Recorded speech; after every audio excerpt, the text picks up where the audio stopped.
Hello dear audience and welcome with the second part of the podcast series of Leo and Momen. Well, we hear the rest of the book together. Let's go. At that moment, Leo heard a familiar voice echoing from the end of the alley. It was his mother, walking by with a few neighborhood women. Leo and Momen fell silent and listened closely. One of the women asked in a concerned tone, "Marcia, how is Adriana doing?" Leo's mother replied, her voice trembling with emotion, "The doctor said Adriana's cancer might grow, and she could lose her hair like Leo did. But we can't afford the hospital bills. I don't know how we're going to help her." The women sighed in sorrow. Leo, hearing every word, leaned his head against the wall. A lump formed in his throat, but he didn't want to cry in front of Momen. Momen looked at him curiously and asked, "Who is Adriana? Why are you so worried?" Leo, swallowing his emotion, quietly said, "Adriana is my little sister. If her cancer grows, she'll lose her hair. She'll go through the same pain I did. I can't let that happen. I just can't." His face grew serious. The words from his mother echoed in his mind. He softly repeated, "But I can't let Adriana go through that pain. We have to do something." Momen was silent for a moment. His eyes sparkled, and then he said, "Maybe I can help. But you have to promise to stay with me until the end of the story, even if that cat shows up again."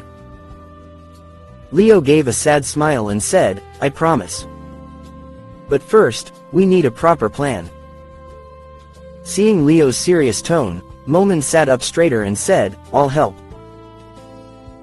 But I have one condition. Promise me that no cats will be involved in this plan." As Leo and Momen sat behind the trash bin, drawing up their plan, Momen kept muttering under his breath, "How do you earthlings live with such dangerous creatures?" Leo chuckled softly and said, "It was just a cat, Momen.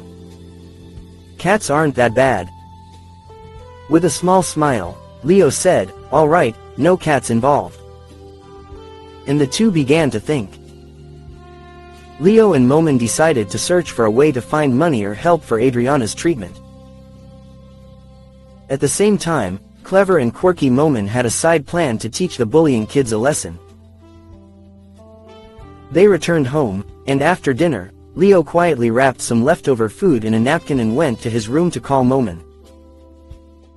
Together, they quickly climbed the stairs and reached the rooftop of the house. The gentle night breeze brushed against Leo's skin, but Momen was completely mesmerized by the view of the star-filled sky. "Wow, these stars look like floating jewels in the galaxy." Momen spread his small furry arms wide, as if trying to catch the stars. Leo laughed and said, "All right, come on, eat this food.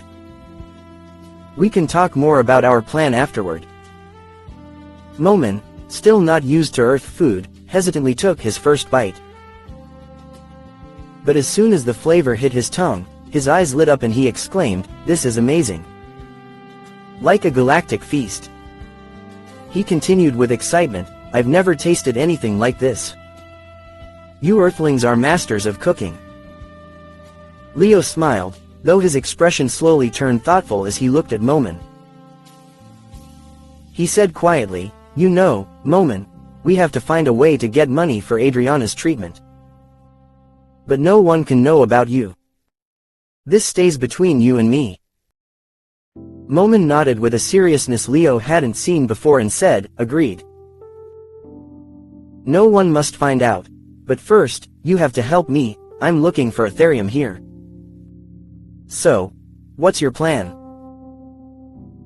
Leo looked out toward the horizon and, with a mischievous grin, said, "We're going after those dealers who exploit the fishermen in our neighborhood. I think we can teach them a good lesson, and maybe borrow a little help from them." He added, "But we'll pay them back in the end. It's just a small loan, buddy." Momen, always a mix of excitement and mischief, clapped his furry hands and said, "All right. But promise me, no cats in this story. Leo laughed and said, I promise. No cats. As Leo and Momin sat on the rooftop discussing their plan, Leo drifted into deep thought. His gaze was fixed on the distance, and his mind was filled with thoughts of his sister Adriana and all the struggles his family was facing. Momin's voice, still praising the delicious earth food, slowly faded into the background of Leo's thoughts. Suddenly, a loud voice called from below, Leo. Where are you, son? It was his father's voice. Leo jumped up and looked at Momin, who was still munching away with a mouth full of food. In a hurried, quiet but serious tone, Leo said, Momin. Hide quickly. Momin, realizing something serious was happening, frantically searched for a place to hide. He looked behind the trash bin, under a blanket, even behind the rooftop awning, but nothing seemed good enough. Finally, with an innocent look, he said, Leo, where should I hide? I'm the size of a giant cheese puff. Leo, still panicked, quickly said, Get back on my head. Hurry, become my hair again.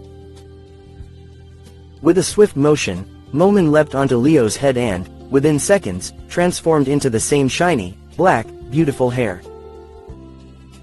Leo's father reached the top of the stairs and said sternly, What are you doing up here? Why aren't you asleep? Leo, trying to appear calm, smiled and said, Just getting some fresh air, Dad. That's all.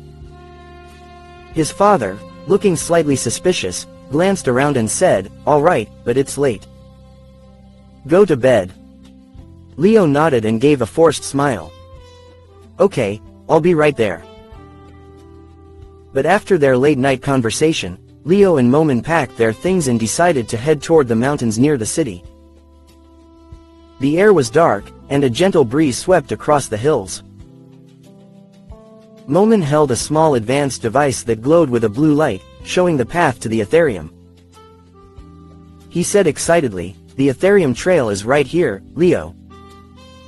We just need to go a little further. They slowly reached the top of the mountain, where the city lay below, bathed in moonlight. Momin's device began to beep rapidly, and the blue light grew brighter. Momin exclaimed, This is it. The Ethereum must be under this boulder. Leo, with Momin's help, began moving the rocks. When they removed the last one, a dazzling green light burst from the ground. Momin's eyes sparkled with excitement. This is Ethereum, the thing we've been searching for all these years. Momin quickly extracted a piece of Ethereum and placed it into a special container prepared by his device. Then he looked at Leo with a smile and said, Now we can go back. You were truly brave, Leo. They began their journey back, and despite the darkness, a sense of success and hope accompanied them. As they reached the base of the mountain, Leo looked at Momin and said, That was just one piece of Ethereum. I hope it's enough to help your planet. Momin replied with a confident smile, This amount is enough to get started, Leo. But your friendship was the greatest achievement of this journey. The next morning, sunlight gently streamed through the thin curtains of Leo's room. Leo, still sleepy, got out of bed, washed his face and hands, and headed to the kitchen to get a drink of water.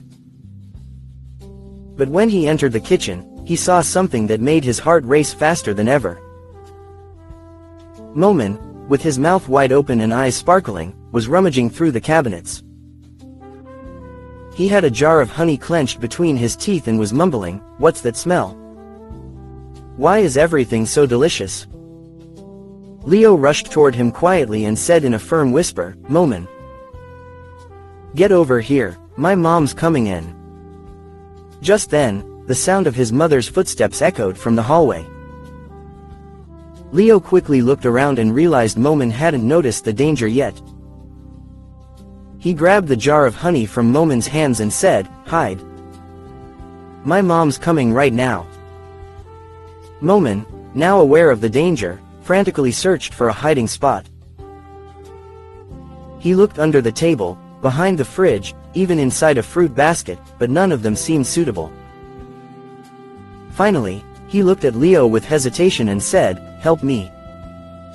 I don't fit anywhere in this kitchen." Hearing his mother's footsteps getting closer, Leo reached out and said, "Come on, get back on my head. Hurry." With a swift leap, Momin jumped onto Leo's head and transformed into his thick, neat hair. Just at that moment, Leo's mother entered the kitchen and asked in surprise, "Leo, what are you doing here?" Leo, trying to stay calm, smiled and said, "Nothing, just came to get a glass of water." His mother shrugged and said, "All right, then eat your breakfast quickly and get ready. You'll be late for school." After breakfast, Leo carefully placed Momin inside his school bag. Momin, still energized from the delicious earth food, whispered, "Are you sure this bag is safe? I don't want to run into any cats again." Leo laughed and said, "Relax, it's safe. Just stay quiet so no one notices." Before leaving the house, Leo grabbed his father's long coat from the hanger, the one that always made him look like a detective. He put it on, looked at himself in the mirror, smiled, and said, "Now I look like a secret agent." On the way to school, Leo approached a kind and simple girl. With a mischievous smile, he said, "Hi Mary. Can you do me a favor?" Mary looked surprised and asked, "What is it, Leo?" Leo replied seriously, "Can you tell the teacher I'm sick today and can't come in? It's really important." Mary, a bit confused but unwilling to say no, nodded and said, "Okay, but why?" Leo smiled and said, "I've got a very important mission. I'll explain later." After Mary headed toward school, Leo turned into one of the alleyways. He stopped there, placed his bag on the ground, and adjusted his father's long coat. Momin peeked out from inside the bag and laughed, "You really do look like a detective now. So, what's our plan?"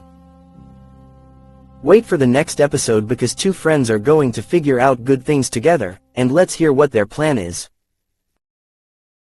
Thank you for being with us so far, and do not forget to subscribe, like and share your channel. Have a nice day. To see you again, dear.